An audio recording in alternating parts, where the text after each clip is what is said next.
മഴക്കെടുതിയിൽ തനിക്കെതിരെ വിമർശനമുന്നയിച്ച CPM പത്തനംതിട്ട ജില്ലാ സെക്രട്ടറി രാജു എബ്രഹാമിന് കണക്കിന് കൊടുത്തിരിക്കുകയാണ് മന്ത്രി PC വിഷ്ണുനാഥ്.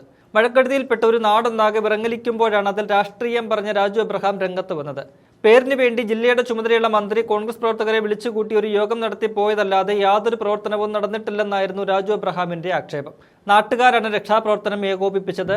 പുലർച്ചെ 4 മണി മുതൽ DYFI CPM പ്രവർത്തകർ എല്ലാ ഭാഗത്തും രക്ഷാപ്രവർത്തനം നടത്തിയാണ് ബാധിക്കപ്പെട്ടവരെ മരണത്തിൽ നിന്നും രക്ഷപ്പെടുത്തിയത്. ഭക്ഷണ സാധനങ്ങൾ ഇല്ലാത്ത മേഖലകളിൽ DYFI പരിമിതികളിൽ നിന്ന് ഭക്ഷണ വിതരണം നടത്തുന്നുണ്ട്. സർക്കാർ സംവിധാനങ്ങളുടെ ഏകോപനം ഉണ്ടായില്ലെന്നായിരുന്നു CPMന്റെ വിമർശനം. ഇതിനു പിന്നാലെ വാർത്താസമ്മേളനം വിളിച്ചു ചേർത്താണ് CPM ജില്ലാ സെക്രട്ടറിയുടെ ആരോപണങ്ങളുടെ മുന മന്ത്രി PC വിഷ്ണുനാഥ് ഒടിച്ചത്. കോൺഗ്രസുകാരെ മാത്രം വിളിച്ചു ചേർത്തല്ല, മറിച്ച് കളക്ടർ ഉൾപ്പെടെ ഉദ്യോഗസ്ഥരെ വിളിച്ചു ചേർത്താണ് താൻ യോഗം നടത്തിയതെന്ന് PC വിഷ്ണുനാഥ് പറഞ്ഞു. വാർത്താസമ്മേളനത്തിൽ ഫോട്ടോ പ്രദർശിപ്പിച്ചുകൊണ്ടായിരുന്നു PC വിഷ്ണുനാഥിന്റെ മറുപടി. താൻ കോൺഗ്രസുകാരുടെ മീറ്റിംഗ് അല്ല വിളിച്ചു ചേർത്തതെന്നും PC വിഷ്ണുനാഥ് പറഞ്ഞു. തെളിവ് ഉയർത്തിക്കാട്ടിയുള്ള വിശദീകരണത്തിൽ CPM ജില്ലാ സെക്രട്ടറിയുടെ വായടഞ്ഞുവെന്നും കാണാൻ സാധിക്കും. പിന്നെ അദ്ദേഹം പറഞ്ഞ മറ്റൊരു ആക്ഷേപം എനിക്ക് സത്യം പറഞ്ഞാൽ ഒരു സങ്കടം തോന്നിയ ഒരു കാര്യം കൂടിയാണ്. അത് ഞാൻ പറയാം. ഞാൻ ഇവിടെ വന്ന് കോൺഗ്രസുകാരെ വിളിച്ചുകൂട്ടി ഒരു മീറ്റിംഗ് എടുത്തു, എന്നിട്ട് ഇവിടുന്ന് പോയി എന്നാണ്. ഞാൻ ഇവിടുന്ന് പോയത് എന്നെ ഇവിടെ നിൽക്കുമ്പോഴാണ് ആറന്മുള MLA അബിൻ വർക്കി അവിടെ വെള്ളം കയറിക്കൊണ്ടിരിക്കുന്നു, റാന്നിയിൽ നിന്ന് വരുന്ന വെള്ളം താഴേക്ക് വരുമ്പോൾ താഴെ കൂടുതൽ പ്രശ്നം ഉണ്ടാകുന്നു എന്ന് പറഞ്ഞപ്പോൾ ഞാനിവിടുന്ന് നിങ്ങളെല്ലാം കണ്ടതിന് ശേഷം താഴെ അവിടെ പഴകുളം മധു ഉണ്ടായിരുന്നു, മുൻ MLA പ്രമോദ് നാരായണനും ഉണ്ടായിരുന്നു. എന്റെ അപ്പുറത്ത് നിന്നത് പ്രമോദ് നാരായണനും ഇപ്പുറത്ത് നിന്നത് പഴകുളം മധുവാണ്. അതിനുശേഷം ഞാൻ ഇവിടെ നിന്ന് നിങ്ങളെല്ലാം കണ്ടതിന് ശേഷം ഉദ്യോഗസ്ഥ തലത്തിൽ ഞങ്ങളൊരു റിവ്യൂ മീറ്റിംഗ്, കറണ്ടില്ലായിരുന്നു, അവിടെ താലൂക്ക് ഓഫീസിൽ MLAയുടെ സാന്നിധ്യത്തിൽ MLA അതുവരെയുള്ള കാര്യങ്ങളെല്ലാം ബ്രീഫ് ചെയ്ത് ശ്രീ പഴകുളം മധുവിന്റെ സാന്നിധ്യത്തിൽ നേതൃത്വത്തിൽ നടന്ന മീറ്റിംഗിൽ ഞാൻ പങ്കെടുത്തു. ഇദ്ദേഹം പറഞ്ഞത് കോൺഗ്രസുകാരെ വിളിച്ചുകൂട്ടി ഞാൻ മീറ്റിംഗ് നടത്തിയെന്നാണ്.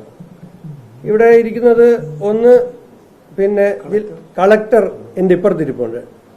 കളക്ടർ ഞങ്ങളുടെ ബ്ലോക്ക് പ്രസിഡന്റ് ഒന്നുമല്ല. ഇപ്പുറത്ത് SP ഇരിപ്പുണ്ട്. ഇപ്പുറത്തിരിക്കുന്നത് DFO ആണ്. പിന്നെ ഇരിക്കുന്നത് LSDDയുടെ JD ആണ്.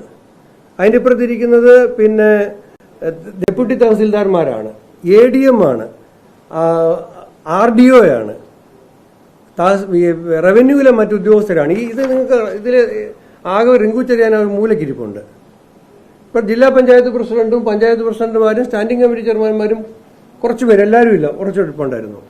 ബാക്കി ഇരിക്കുന്ന മുഴുവൻ ആളുകളും ഈ റാന്നി അസംബ്ലി മണ്ഡലത്തിലെ ഇത് തുടങ്ങിയ നിമിഷം മുതൽ ഈ റെസ്ക്യൂവിലും റീഹാബിലിറ്റേഷനിലും വർക്ക് ചെയ്യുന്ന DFO, DMO, SP, collector, ADM, RDO, tahsildar, village ഓഫീസർമാർ, ഡെപ്യൂട്ടി തഹസീൽദാർമാർ, ഇവരാണ് ഈ ഇരിക്കുന്നത്.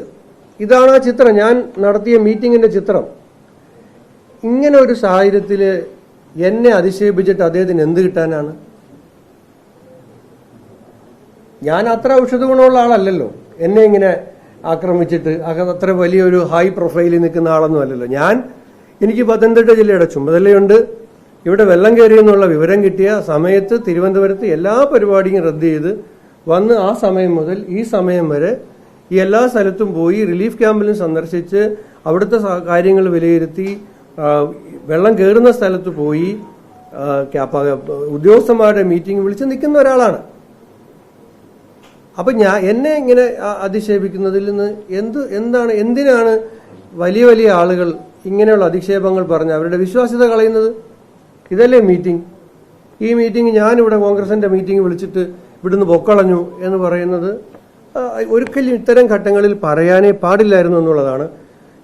ഞാനൊന്നും ഈ സമയത്ത് വിമർശനങ്ങൾ ഉന്നയിക്കാൻ ഞാൻ തയ്യാറാകുന്നില്ല. പക്ഷേ വസ്തുതാവിരുദ്ധമായ കാര്യങ്ങൾ പറഞ്ഞിട്ടുണ്ട്. അതിപ്പോൾ എന്നോടൊപ്പം വ്യാപാരി വ്യവസായ ഏകോപന സമിതിയുടെ ആളുകൾ പറഞ്ഞു 10 ലക്ഷം രൂപ വ്യാപാരികൾക്ക് കൊടുത്തു എന്ന് പറഞ്ഞു. വ്യാപാരികൾ ചോദിക്കുകയാണ് അത് ആരാണ് കൊടുത്തത്, എന്നാണ് കൊടുത്തത്, ആർക്കാണ് കൊടുത്തതെന്ന്. ഇവിടുത്തെ ഒരു വ്യാപാരിക്കും 10 ലക്ഷം രൂപ നഷ്ടപരിഹാരം, 2 ലക്ഷം രൂപ സബ്സിഡിയും കൊടുത്തു എന്ന് പറഞ്ഞു. ഇവിടെ റാന്നിയിലൊരു വ്യാപാരിക്കും കിട്ടിയിട്ടില്ല.